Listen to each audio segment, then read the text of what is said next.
Hi guys, welcome back to my channel. ಇವತ್ತು ನಿಮಗೆ ಒಂದು most important topic neonatal jaundice ಬಗ್ಗೆ ಇನ್ಫಾರ್ಮೇಷನ್ನ ಕೊಡ್ತಾ ಇದ್ದೀನಿ ಆ್ಯಂಡ್ ಹೌ ಇಟ್ಸ್ ಕಾಸಸ್. ಇದ್ರ ಬಗ್ಗೆ ನೀವು ಈ ವಿಡಿಯೋದಲ್ಲಿ ಇನ್ಫಾರ್ಮೇಷನ್ನ ತಿಳ್ಕೊಬೋದು. ಸೊ ನಿಯೋನೆಂಟಲ್ ಜಾಂಡಿಸ್ ಅನ್ನೋದು ಮೋಸ್ಟ್ ಕಾಮನ್ ಆಗಿ ಕಂಡುಬರುವಂಥದ್ದು.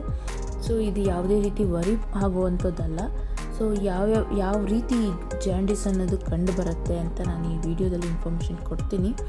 ಸೊ ಯೂಶಲಿ ಈ ಜಾಂಡೀಸ್ ಅನ್ನೋದು ತಾಯಿಯ ಬ್ಲಡ್ ಗ್ರೂಪ್ ಮತ್ತು ಮಗುವಿನ ಬ್ಲಡ್ ಗ್ರೂಪ್ ಬೇರೆ ಬೇರೆ ಆದಲ್ಲಿ ಯೂಶಲಿ ಕಾಮನ್ ಆಗಿ ಕಂಡುಬರುತ್ತೆ.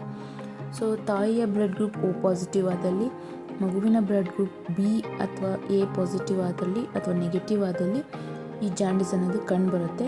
ಹಾಗೆ ಮಗುವಿನ ಲಿವರ್ ಕೂಡ ಡೆವಲಪ್ಮೆಂಟ್ ಆಗಿರೋದಿಲ್ಲ, ಹಾಗಾಗಿ ಜಾಂಡೀಸ್ ಅನ್ನೋದು ಕಂಡುಬರುತ್ತೆ.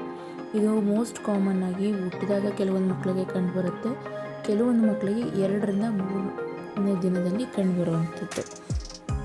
ಈ ಜಾಂಡೀಸ್ ಅನ್ನೋದು ಮೋಸ್ಟ್ ಕಾಮನ್ ಆಗಿ ಕಣ್ಣಲ್ಲಿ ಕಂಡುಬರುತ್ತೆ, ಮಗುವಿನ ಕಾಲಿನಲ್ಲಿ ಮತ್ತು ಕೈಯಿನಲ್ಲಿ ಯೆಲ್ಲೋ ಕಲರ್ ಆಗಿ ಕಂಡುಬರುತ್ತೆ. ಸೊ ಈ ರೀತಿ ಕಂಡು ಬಂದಾಗ ಅದು ಜಾಂಡೀಸ್ ಅಂತ ಕನ್ಸಿಡರ್ ಮಾಡ್ತಾರೆ. ಡಾಕ್ಟರ್ ಅದರ ಬ್ಲಡ್ ಚೆಕಪ್ ಮಾಡಿ ಅದನ್ನು ಪ್ರೆಡಿಕ್ಟ್ ಮಾಡ್ತಾರೆ. ಬ್ಲಡ್ ಗ್ರೂಪ್ ಕೂಡ ಚೆಕ್ ಮಾಡ್ತಾರೆ. ಸೊ ಏನಾದರೂ ಬ್ಲಡ್ ಸ್ಯಾಂಪಲ್ ತೊಗೊಂಡಿರ್ತಾರೆ, ಅದರಲ್ಲಿ ನಿಮ್ಮ ಮಗುವಿನ ಜಾಂಡೀಸ್ ಲೆವೆಲ್ಲು ಅಬೌವ್ 10% ಇದ್ದಲ್ಲಿ ಫೋಟೋಥೆರಪಿ ಮೋಸ್ಟ್ ಕಾಮನ್ ಆಗಿ ಸಜೆಸ್ಟ್ ಮಾಡ್ತಾರೆ. ಬಿಲೋ 10 ಇದ್ದಲ್ಲಿ ಯಾವುದೇ ರೀತಿ ಫೋಟೋಥೆರಪಿ ಟ್ರೀಟ್ಮೆಂಟ್ ಬೇಕಿಲ್ಲ. ಅಬೌವ್ 10% ಇದ್ದರೆ ಫೋಟೋಥೆರಪಿಯಲ್ಲಿ 24 ಅವರ್ಸ್ವರೆಗೂ ಇಡಬೇಕಾಗತ್ತೆ. ಫೋಟೋಥೆರಪಿ ತುಂಬಾ ಇಂಪಾರ್ಟೆಂಟು. ಸೊ ಅದರಿಂದ ಜಾಂಡೀಸ್ ಲೆವೆಲ್ ಕಡಿಮೆ ಆಗುತ್ತೆ. ಅಪ್ ಟು 24 ಅವರ್ಸ್ ಕಂಪಲ್ಸರಿ ಇಡಬೇಕು.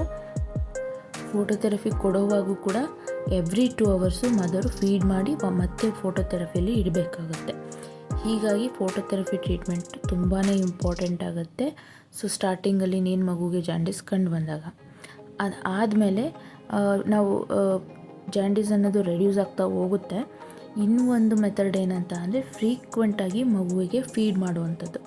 ಸೊ ಫ್ರೀಕ್ವೆಂಟಾಗಿ ಎವ್ರಿ 2 ಅವರ್ಸು ನೀವು ಮಗುವಿಗೆ ಫೀಡ್ ಮಾಡ್ತಾ ಇದ್ದರೆ ಜಾಂಡೀಸ್ ಅನ್ನೋದು ಕಡಿಮೆ ಆಗುತ್ತೆ. ಮತ್ತು ಬೇಬಿ ಒಂದು ದಿನದಲ್ಲಿ ಮೋರ್ ದೆನ್ 10 ಟೈಮ್ಸು ಯೂರಿನ್ನ ಪಾಸ್ ಮಾಡೋದ್ರಿಂದ, ಮೋರ್ ದೆನ್ 3 to 5 ಟೈಮ್ಸು ಪೂಪನ್ನ ಪಾಸ್ ಮಾಡೋದ್ರಿಂದ ಜಾಂಡೀಸ್ ಅನ್ನೋದು ಯೂರಿನ್ ಆ್ಯಂಡ್ ಪೂಪಲ್ಲಿ ರೆಡ್ಯೂಸ್ ಆಗುತ್ತೆ. ಮತ್ತು ಮಗುವಿನ ಬೆಚ್ಚಗೆ ಇಡಬೇಕಾಗುತ್ತೆ. ಮತ್ತು D3 ಅನ್ನೋದನ್ನು ಸಿರಪ್ ಏನು ಸಜೆಸ್ಟ್ ಮಾಡಿರ್ತಾರೆ, ಫ್ರೀಕ್ವೆಂಟಾಗಿ ನೀವು ಸ್ಕಿಪ್ ಮಾಡ್ದೇ ಅದನ್ನು ಕೊಡ್ತಾ ಬರಬೇಕು. ಬಿಕಾಸ್ ನಾವು ಯಾವುದೇ ರೀತಿ ಮಗುನ ಹೊರಗಡೆ ಸನ್ನಿಗೆ ಎಕ್ಸ್ಪ್ಲೋರ್ ಮಾಡೋದಿಲ್ಲ. ನವೆಡೇಸ್ ಸನ್ಲೈಟ್ ಕೂಡ ನಮಗೆ ಸರಿಯಾಗಿ ಸಿಗ್ತಾ ಇಲ್ಲ. ಇನ್ ಕೇಸ್ ನೀವು ಸನ್ಲೈಟಲ್ಲಿ ಇಡಬೇಕು ಅಂದರೂ ಕೂಡ ಅರ್ಲಿ ಮಾರ್ನಿಂಗ್ 7 to 8 to 9 ಇದರಲ್ಲಿ ಮಾತ್ರ ಇಡಬೇಕಾಗತ್ತೆ.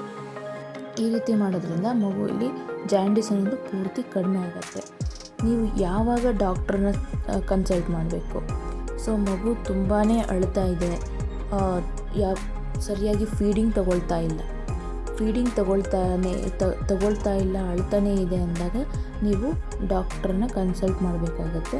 ಬಿಕಾಸ್ ಮತ್ತು ತುಂಬ ಸ್ಲೀಪಿನೆಸ್ಸು, ತುಂಬ ನಿದ್ರೆ ಮಾಡ್ತಾ ಇದೆ, ಸರಿಯಾಗಿ ಹಾಲು ಕುಡಿತಾ ಇಲ್ಲ, ಸರಿಯಾಗಿ ಯೂರಿನ್ ಪಾಸ್ ಮಾಡ್ತಾ ಇಲ್ಲ, ತುಂಬಾ ನಿದ್ರೆ ಮಾಡ್ತಾ ಇದೆ ಅಂದಾಗೂ ಕೂಡ ನೀವು ಡಾಕ್ಟ್ರನ್ನ ಕನ್ಸಲ್ಟ್ ಮಾಡ್ಬೋದು. Thanks for watching. Subscribe for more. Bye.